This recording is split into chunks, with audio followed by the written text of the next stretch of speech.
With the recent UK releases of A Complete Unknown and Better Man, I wanted to take this opportunity to look at the strange subgenre that is music biopics, because I think it's a weird little subgenre that I think we all kind of take for granted, yet actually has more going for it than I actually think we give it credit for. Now, for the most part, the majority of music biopics that exist tend to stick to a typical drama setting, and it just so happens to be about a specific musician. However, in recent years, there's been a noticeable change and shift in the approach of music biopics. Yes, we do still get the standard dramas, but filmmakers now look to be veering more towards experimental and more visually interesting ways to tell that musician's story rather than just being another drama. Now, that's not to say that the dramatic approach is bad by any means. There are some great music biopics out there that lean very heavily into drama. For example, Control, which is a biopic about Joy Division's lead singer Ian Curtis, is a phenomenal bit of filmmaking, and the music aspect of that film is not as prevalent as you'd expect. Yes, there is still the music of Joy Division in that film, and it is still there, but a good 95% of that film is focusing on Ian Curtis as a person and the struggles that he faced when he was alive. A few other really good examples of dramatic music biopics include last year's Bob Marley One Love, which I know got kind of mixed reviews at the time, but I personally really liked it. And even the work of James Mangold with Walk the Line and the new A Complete Unknown. They just do the very basic job of telling the story of the musician, and they work really well at doing that, but also just being compelling dramas as well. However, in the last decade or so, there has definitely been more of a leaning towards trying to vary up the approach of music biopics, and personally, I'm all here for it, because every attempt that's been tried over the last few years that's tried to mix up the music biopic formula in a way that doesn't just present a standard drama, I think has personally worked. Now, the two most common approaches that I'm starting to see show up in the music biopic subgenre is the heightened approach and the musical approach. The heightened approach very much sticks to the dramatic angle of music biopics, but decides to present certain things or entire sequences in a very heightened manner.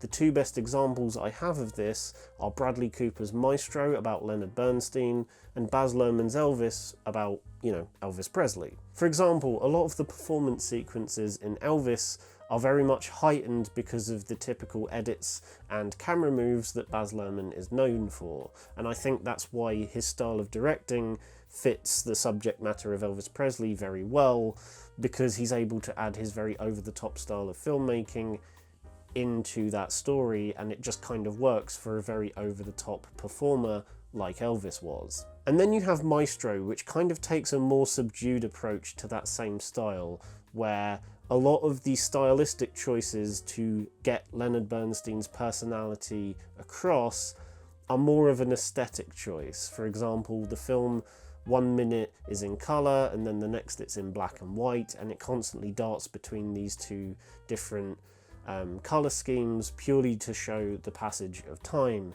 But then there is also an entire sequence early on in the film where it just kind of goes into a giant musical number with dance choreography and everything, as if it was a film from the 1940s or 50s.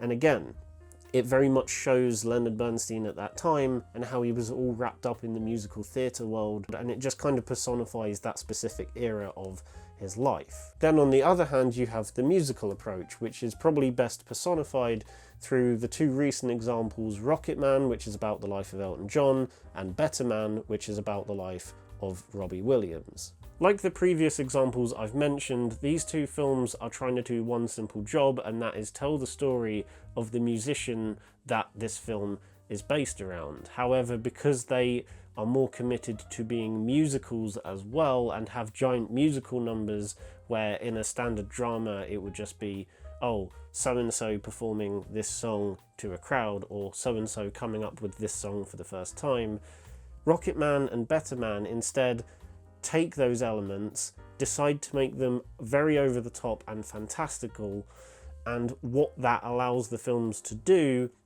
is fully bring across these musicians' personalities to the forefront of the filmmaking as well as the story.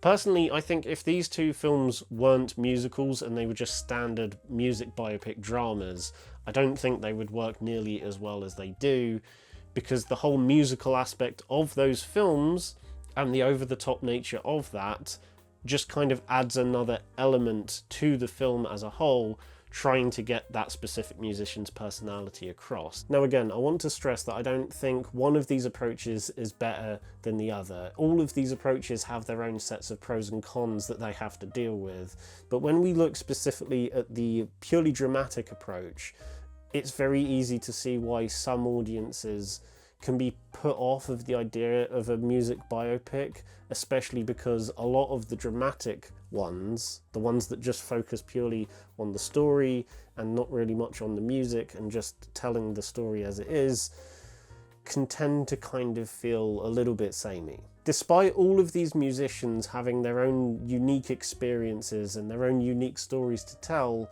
for some reason a lot of music biopics that have existed tend to feel very, very similar in the stories that they tell.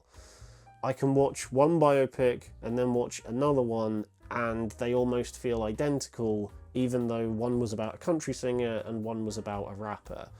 And I feel like that might be the main issue that a lot of people have with very stereotypical standard biopics. Now, there are ways that music biopics can avoid this. They can either just choose to focus on a specific period or a specific event that that musician took part in, and they can just double down on that. So it's very singular and they can just focus on the drama around that specific thing. And some music biopics take that approach and they work because of it. However, if we take a look at a music biopic that chooses to tell a musician's entire story, or at least a good chunk of it anyway, that's where these typical sort of issues tend to arise. Thankfully, one of the most recent examples, the Bob Dylan biopic, A Complete Unknown, manages to avoid a lot of the stereotypical things that you would see in a music biopic, especially from that story structure perspective. It goes from the start of his career to his very quick rise to fame,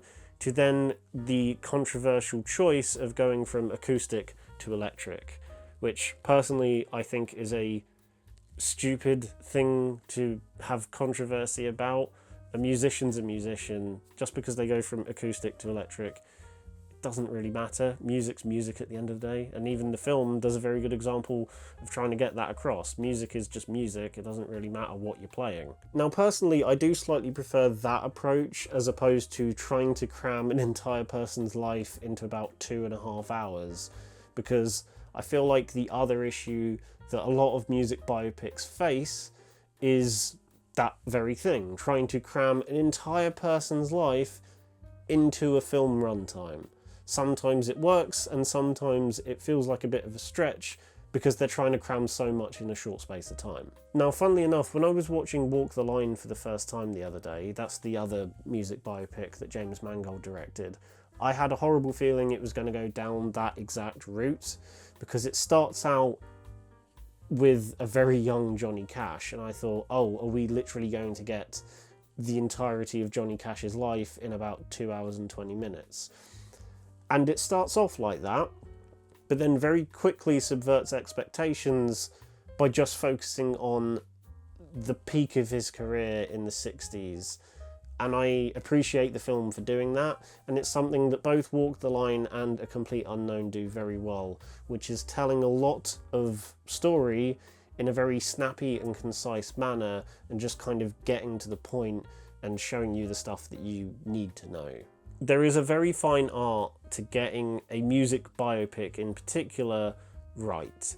And though I think some films have struggled, I think we're now in an era where filmmakers are starting to embrace the musician that they're trying to tell a story of and really making that part of the film as a whole. And I think that's really working in film's favour at the moment. Let me know what you think about music biopics in the comments, because I would really love to have a discussion about this. down below. If you like the video, then give it a thumbs up, subscribe to the channel if you haven't done so already, and I will see you all in the next one. Bye.